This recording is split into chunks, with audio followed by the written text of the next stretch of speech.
Buenas tardes muchachos, ¿cómo están? Como quedé en enviarles el video de la explicación de la teoría del tema de circuitos. Un circuito básicamente es un sistema por donde está circulando una corriente eléctrica y tiene básicamente los siguientes elementos: una corriente que está circulando, una fuente de tensión que puede ser una batería, una pila, una fuente de energía, en donde vamos a referenciar que el borde negativo tiene la patica más corta, y para nuestro estudio siempre vamos a tener en cuenta una guía de que la corriente va en el sentido de positivo hacia negativo. Tengo unos elementos de protección y control, que básicamente acá lo que se ve, esto es una especie de switch, contactor que está abierto. Significaría que en este momento pues no habría paso de corriente. Acá yo puedo tener inmerso un bombillo, un motor, cualquier artefacto que pues genere su trabajo a partir de la energía eléctrica. Tengo unos hilos conductores, básicamente son lo que llamaríamos los cables, generalmente son de cobre o de algún metal conductor. Y tengo una resistencia, que en el desarrollo de este temario la voy a dibujar solo con el rectángulo, pues normalmente se acostumbra a referenciar con estas diferencias de sentido. La fuente de tensión se va a abreviar con V, la intensidad de corriente con I y la resistencia con R. Bueno, la corriente eléctrica básicamente es el flujo de electrones a través del conductor. Nosotros sabemos que en los átomos, en las órbitas, están los electrones con carga negativa. Siempre tiene que ser igual la cantidad de electrones a protones. Seguramente lo debieron haber visto en algún momento, si no acá se lo recuerdo. Cuando esa circunstancia cambia, ¿sí?, se puede generar un paso de corriente eléctrica, que es el paso ordenado de electrones a través de un conductor, ¿sí?, o del hilo conductor. Y la intensidad de corriente es esta misma expresión de acá dividido por unidad de tiempo, o sea por segundo, o sea cantidad de electrones por segundo, y su unidad de medida es el amperio, en homenaje al físico Ampère, que trabajó mucho sobre este tema. Aquí más o menos vemos como la equivalidad de esto, ¿no? Tengo unos electrones fluyendo, ¿sí?, pero si los cuento por unidad de tiempo, tengo intensidad de corriente, y el flujo como tal se llama corriente. Lo que nosotros vamos a manejar matemáticamente es la intensidad, cantidad de electrones por unidad de tiempo. Ahora, hay un símil, o sea un parecido con la hidráulica, por eso esto lo vamos a ver después de la hidráulica. La corriente equivale al caudal,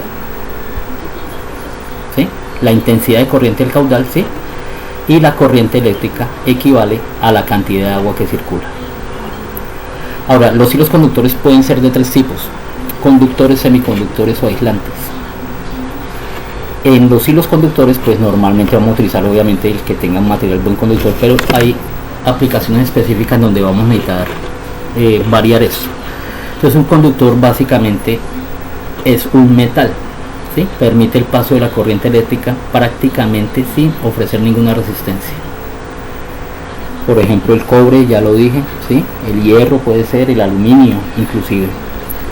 Los semiconductores tienen como la dualidad que en determinado momento o por determinadas circunstancias pueden dejar o no pasar la intensidad de corriente.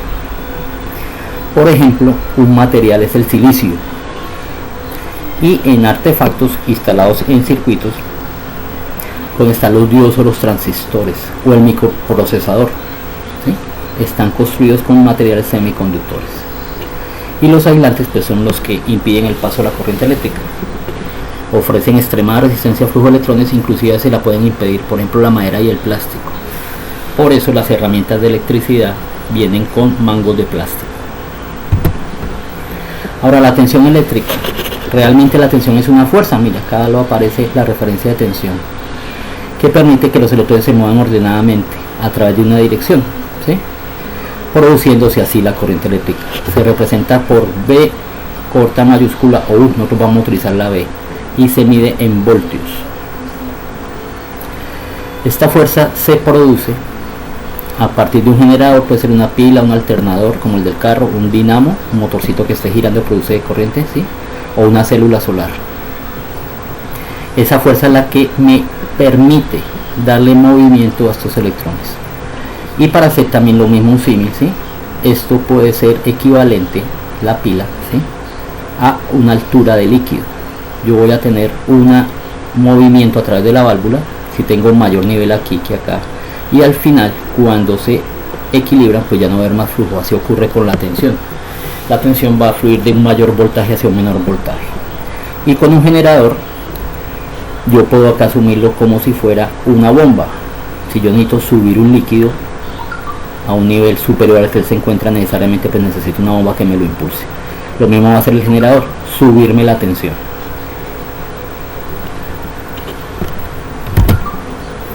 Ahora la resistencia, acá vemos en el diagrama, se comporta como si el flujo de electrones tuviera que cambiar de dirección, ¿sí? Se obstaculiza. Son circunstancias que se oponen al paso de corriente. Se puede decir que es la dificultad que opone un conductor al paso de la corriente eléctrica. La letra para nosotros manejarlo es la R y la unidad de medida es el ohmio, con la letra omega. La resistencia eléctrica son todos aquellos obstáculos que impiden el libre movimiento de electrones. Un receptor es el dispositivo aparato eléctrico que recibe la energía eléctrica para realizar algún tipo de trabajo o función, ¿sí? Ya lo decía, está inmerso en el circuito y puede ser una bombilla, un motor, un radio, un ordenador, lo que necesite energía eléctrica para poder funcionar. Estos receptores se caracterizan por tener una resistencia interna, ¿sí? Consume energía eléctrica aportada por la fuente de tensión y la transforma en otra forma de energía produciendo un efecto útil como puede ser luz, calor, movimiento, aplicando la ley de conservación de la energía y obviamente con algunas pérdidas que pues no vamos a alcanzar a estudiarlas, pero que por naturaleza ocurren. Y resumiendo, ¿qué es lo que vamos a estudiar de circuitos? Tenemos tres magnitudes: I, V, R, correspondiente a intensidad de corriente, tensión eléctrica, resistencia eléctrica, con sus unidades de medida, amperio, voltio, ohmio, ¿sí? Y los aparatos que se utilizan para medirlo. Estos tres aparatos vienen incluidos todos simultáneamente en lo que conocen ustedes como multímetro. Ahora vamos a plantear el desarrollo de los cálculos de los circuitos a partir de la ley de Ohm. En un circuito, la tensión equivale al producto de la intensidad eléctrica por la resistencia. Esto apréndanse los niños como si fuera el Padre Nuestro. Y vamos a hacer un triangulito como en el que estudiamos el semestre pasado en el movimiento rectilíneo uniforme, pero acá vamos a reemplazar sus variables, ¿no? Si yo tapo acá D, me va a quedar que es igual al producto de R por I. Acá está. Si yo tapo R, me va a quedar que R es el cociente de V sobre I. Y si yo tapo I, va a ser el cociente de V sobre R. Ahora yo puedo tener, y esto es una parte muy importante porque de acá se desarrolla toda la teoría de circuitos, una conformación de resistencias en un circuito que pueden estar en serie una tras de otra, ¿sí? En ese momento la corriente que pasa, porque no tengo salida de corriente para ningún lado es constante, tengo la misma corriente aquí, acá, acá, indefinidamente si están en serie. Y aplicando la ley de Ohm, ¿sí? Yo puedo calcular la caída de voltaje en cada una de las resistencias aplicando la fórmula. Entonces aquí voy a tener una caída de voltaje debido a la resistencia 1, aquí voy a tener una caída de voltaje debido a la resistencia 2, igualmente para la resistencia 3. Y resulta que esas tres caídas de voltaje van a sumarme la caída total de voltaje. Para este caso específico, ya vamos para los ejercicios. Para una cantidad indeterminada de resistencias, pues se tendrá que la corriente es igual en cada una de ellas, ¿sí? La resistencia total es la suma de cada una de ellas. Yo las puedo sumar y dejar una sola resistencia para simplificar los cálculos. Y el voltaje, la caída de voltaje en cada una de ellas corresponderá al producto de su corriente por su resistencia. Resumiendo, en corriente en serie, la corriente es constante. La caída de voltaje es la suma de la caída de voltaje en cada una de las resistencias. Y la resistencia total es la suma de cada una de las resistencias individuales. En paralelo es este sistema. Aquí entra la corriente y se me divide por 3 tramos, 3 hilos conductores. En ese caso, el voltaje, la caída de voltaje es igual en cada una de ellas, ¿vale? Sobre la base de eso, aplico la ley de Ohm y calculo la corriente en cada uno de ellos. O sea, acabo de tener fracciones de corriente para llegar a una corriente total, que es la suma de cada una de ellas. Aplicando la ley de Ohm, obtengo que en cada una de ellas es el voltaje, que es constante en este caso en paralelo, dividido en la resistencia que está circulando. Lo mismo para un número indeterminado, el voltaje o la caída total de voltajes va a ser el mismo en cada uno de ellos, ¿sí? Y la corriente va a ser la relación entre el voltaje y la resistencia. Como estos términos son constantes, yo puedo decir matemáticamente y llegar a esta relación. El inverso de la resistencia total en paralelo es igual a la suma de los inversos de las resistencias. Acá toca aplicar fraccionarios.